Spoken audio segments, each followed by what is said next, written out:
All right, I'm so glad you asked about this one. It can be really confusing because it really depends where we are looking, what's considered opposite.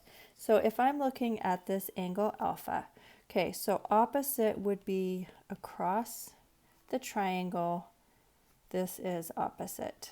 So sine of alpha is the opposite over the hypotenuse. Now the hypotenuse doesn't change. This is the hypotenuse. Okay, so we need to, first of all, we need to figure that out. We can use, since this is a right triangle, we can use Pythagorean theorem. 9 squared plus 15 squared equals h squared. And that would give us the square root of 306.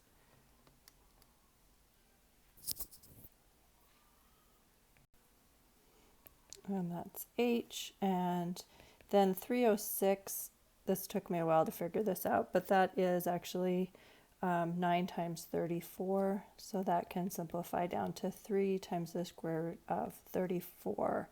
Okay, so for sine, going back here, the opposite is 9, right, because we're in alpha, so we're going across the triangle to look at our opposite.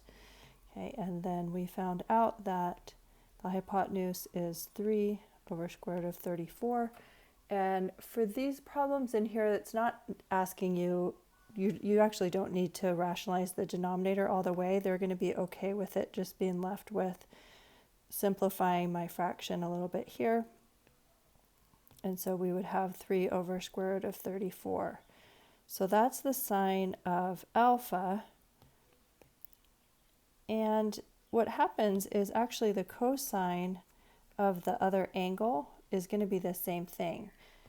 Now, if I come over here, I'm looking here, okay? So now, opposite of beta, that would be over here. The opposite is 15.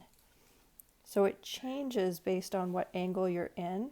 Okay, so cosine is adjacent, and adjacent to my beta here is 9.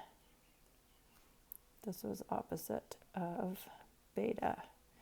Okay, so here we have 9 over, the hypotenuse doesn't change, so you can see that those are going to end up being the same value. And we can just be a tiny bit lazy here on WebAssign and not have to rationalize the denominator there.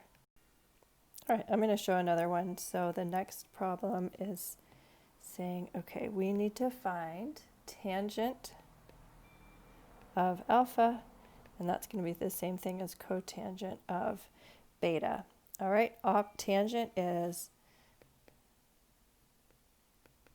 opposite over adjacent.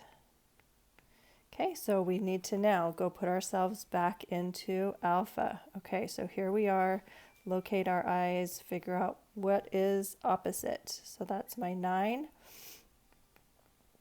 and adjacent is my 15.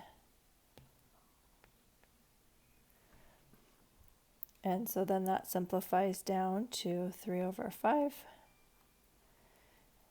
And then our cotangent, that is the reciprocal, so adjacent over opposite.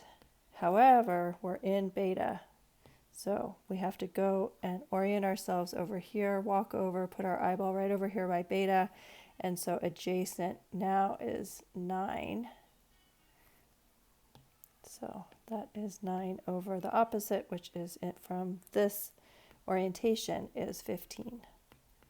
So those are the same. And that relationship will work with any complementary angle inside a right triangle.